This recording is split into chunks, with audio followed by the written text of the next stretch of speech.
Hey everybody, it's Eric from epautos.com, your Libertarian car guy, and I am facing off here against the new Honda HR-V, which is one of the new rapidly growing class of subcompact crossover SUVs.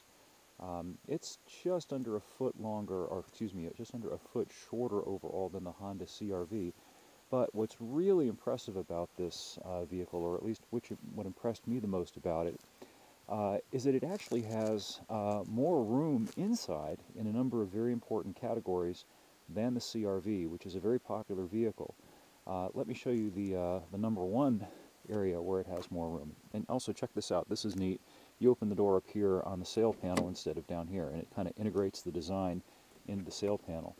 But if you look here in the back seat, you have almost 40 inches of second row legroom, and that is hugely impressive. It's not only more than in the almost mid-sized CR-V, it is 3 to 4 inches more than you'd find in other rivals like the Fiat 500X that I reviewed recently, and also the new Mazda CX-3, which is a very pretty car.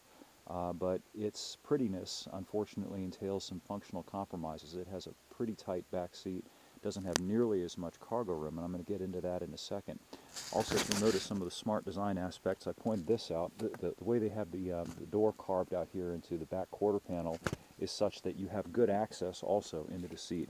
Now, I'm going to sit my 6'3" self back here, and the front seat is slid back to accommodate my 6'3" self also. So, here I go, and I'm 6 feet 3 inches, and as you can see, my knees are not touching the front seat backs, and I'm very impressed by that.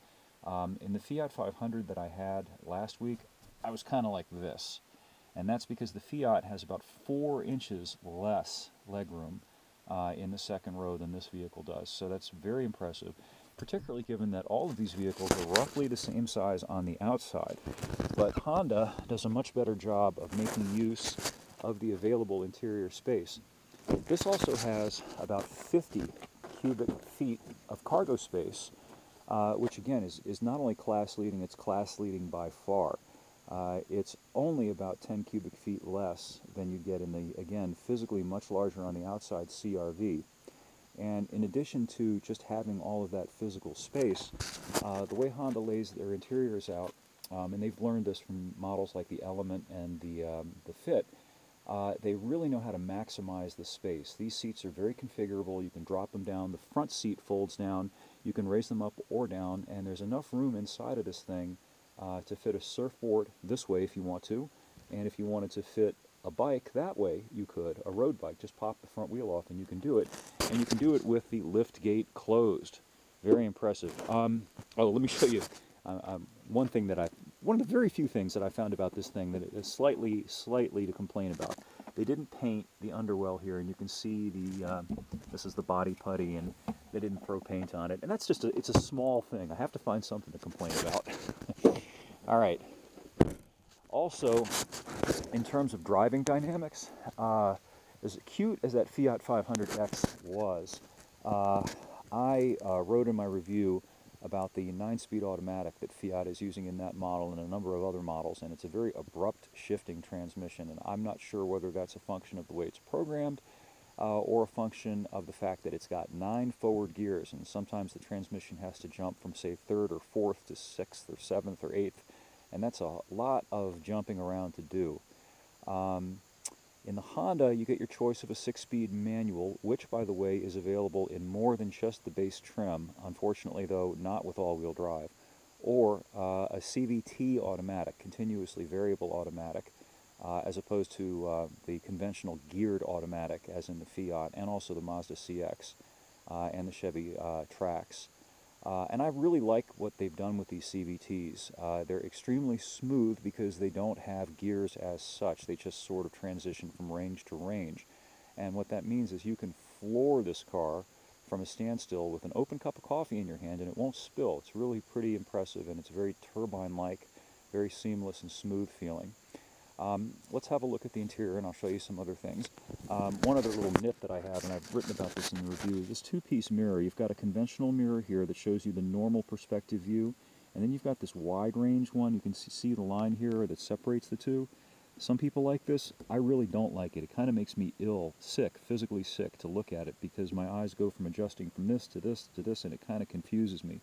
It may not bother you, but I just thought I'd point it out so that you're aware of it. All right, let's look at the interior. It's got a very slick, modern-looking flat screen. Let me turn the car on. All of the secondary things here are kind of microwave oven style. Let me turn the fan down. And you've got a touch screen here. This one has the larger 7-inch screen. There's a 5-inch standard in the car. And then here also you've got another type of touch screen. Right. You also have, turn that down, secondary controls here for the volume on the steering wheel. And that's really nice. I like that because it's tactile. As you're driving the car, you can physically feel that and touch it. It naturally falls to your thumb. Whereas here, if you do it by, by tap and touch, here's the tap and touch screen. It's fine when you're stationary, as I am right now, just sitting here. But if you're moving, it's harder to exercise the fine control over these flat screens. So I'm not a huge fan of them, but they're going with these things for a variety of reasons. And one, in talking to some engineers and mechanics, down the road, these things are kind of plug and play. If this thing craps out on you, the aftermarket will make replacements for this and this, and you just pop them out. So that might facilitate repair down the road. The main gauge cluster is happily analog, very straightforward, nothing out of the ordinary here, very usable.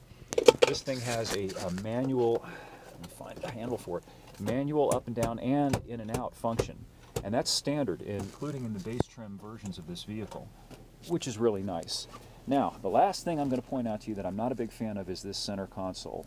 It's pretty, and I like that the kind of porpoises, and it's elegant looking. You rest your hand right here, and that's nice.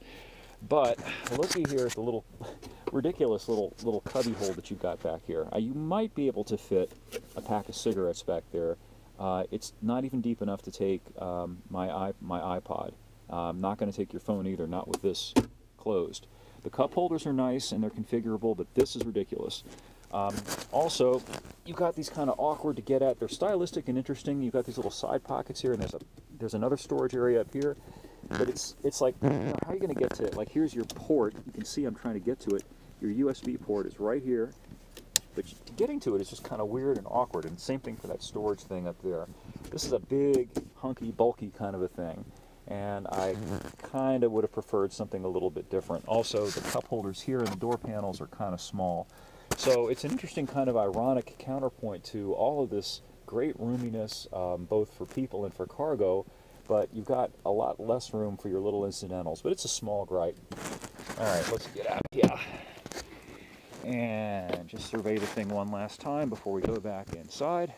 Stylistically, it's not as wow as the CX-3 or the Fiat, which really is a personable and perky and cute little thing, but it's attractive. It's got more of a high-end look to it, in my opinion, than the Chevy Trax, and it's a damn good deal. If you look at it, you can pick one of these things up with all-wheel drive for just over $21,000.